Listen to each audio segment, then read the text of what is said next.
Hi everyone, I'm going to show you how I propagate my insulin plants the easiest and fastest way. Propagating insulin plants is very simple and easy. Once you get a hang of it, you will really enjoy it. And you will never run out of the insulin leaves that you will need for your insulin tea and for your own insulin consumption. Let me tell you a little bit about insulin plant.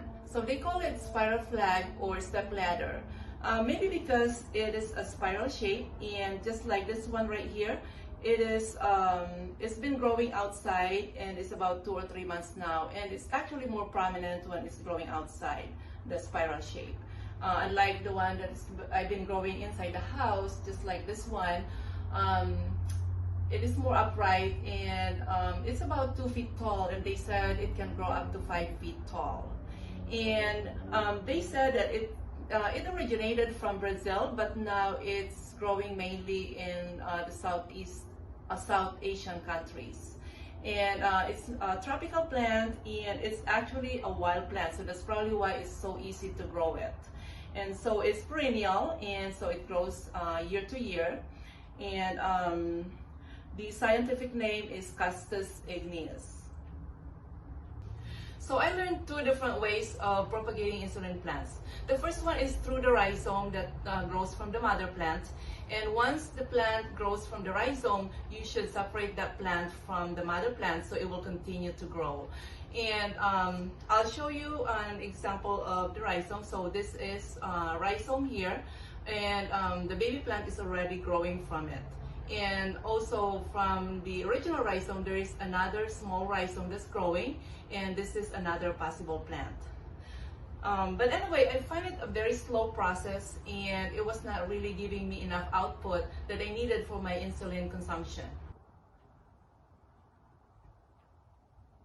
I have a huge pod of insulin plants here that has been growing indoor, and this is about 8 to 10 months old and about 2 feet tall. The leaves are really huge, and as you can see, they started to droop now, maybe because they're getting old, so this should be ready to be, we can make this our cuttings. And so this leaf here is actually the size of the leaf that you will need for your insulin consumption. And according to what I read, you use a leaf in the morning and a leaf at night for a week, and then you can reduce it to a leaf a day for another 3 weeks. In about a month, you can see the difference in your blood sugar level. And I've actually been using this for quite some time now, and I can see the difference in my blood sugar level. It's been well controlled. So, but since this is getting old now, so we can try making cuttings out of this. And so I have 3 stems in this plant, and I could probably have about 24 or 26 cuttings out of this. And so just imagine that if we have to wait for the rhizome to be growing, and it's gonna take a long time for you to have more new plants. So out of these cuttings, out of this plant, we can have about 26 cuttings already, and that's about 26 possible plants. So let's get started.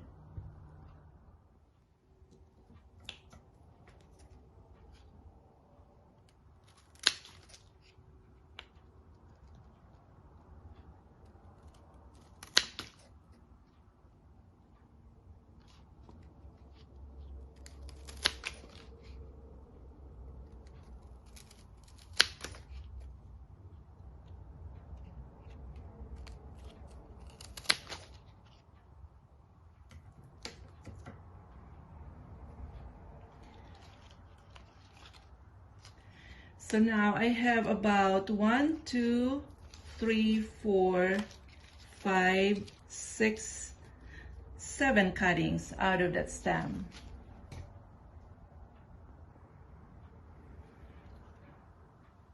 And I go ahead and trim all the leaves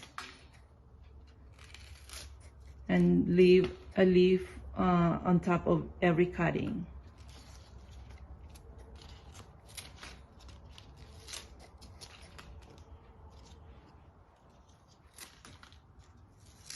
So these are the ones that I'm going to make as my insulin tea. So I have enough here from this plant alone.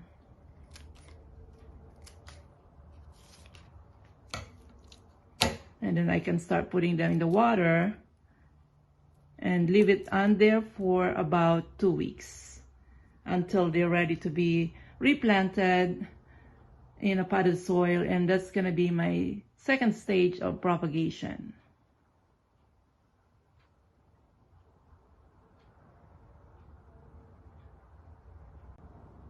So we're going to do water propagation with these cuttings, and so we will need a sharp pair of scissors, small bottles, and I like these bottles because it has small openings, and they help hold the cuttings upright.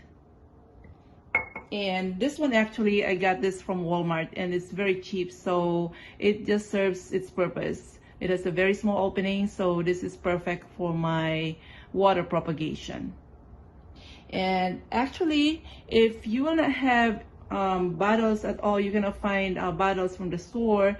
You can actually use an empty bottle water, and that's what I do. And I cut the top, and then the bottom I will fill it up with water, and then I can use that for my water propagation, especially if I have so many cuttings.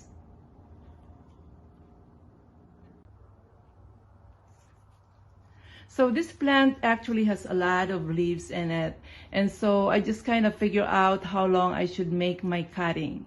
And normally I would make it about 2 or 3 inches long, and that should be good enough for the stem to help hold it upright into the water, instead of making it too short and then the cutting will just submerge into the water. So in this particular cutting, I actually have about 2 inches long on this cutting, and I start trimming the leaves.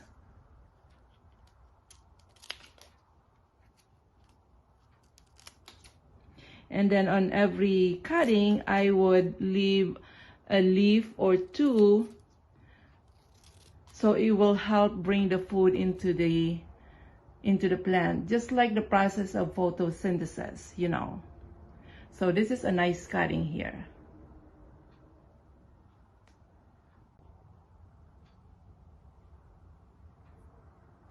After you trim the leaves, then you will see the nodes where you trim the leaves from. So in this particular cutting, you will see the node down at the bottom. There's another one here, and there's the third one. So once the node sits in the water for quite some time, like about a week or 2, then the roots and the rhizome will start growing from there.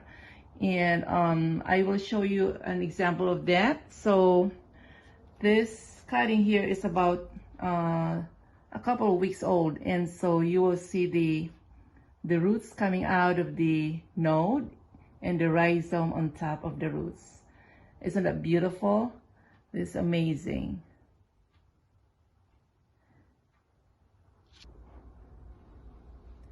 These are the cuttings I put in the water 2 or 3 weeks ago, and the roots are really growing so long that this should be ready to be planted in a pot of soil. So I kept them up here above the faucet in my kitchen so they can get enough light that they need. And you will notice that the cuttings are not really that long. They're about 2 or 3 inches long, and the roots are already growing from those short stems. But no matter what size the insulin plants where you get your cuttings from, whether they're small or big or younger or older, but it is really easy to propagate these plants because they're really considered wild plants in tropical countries. So I hope you'll find it easy to propagate your insulin plants, and you will find it enjoyable and have fun.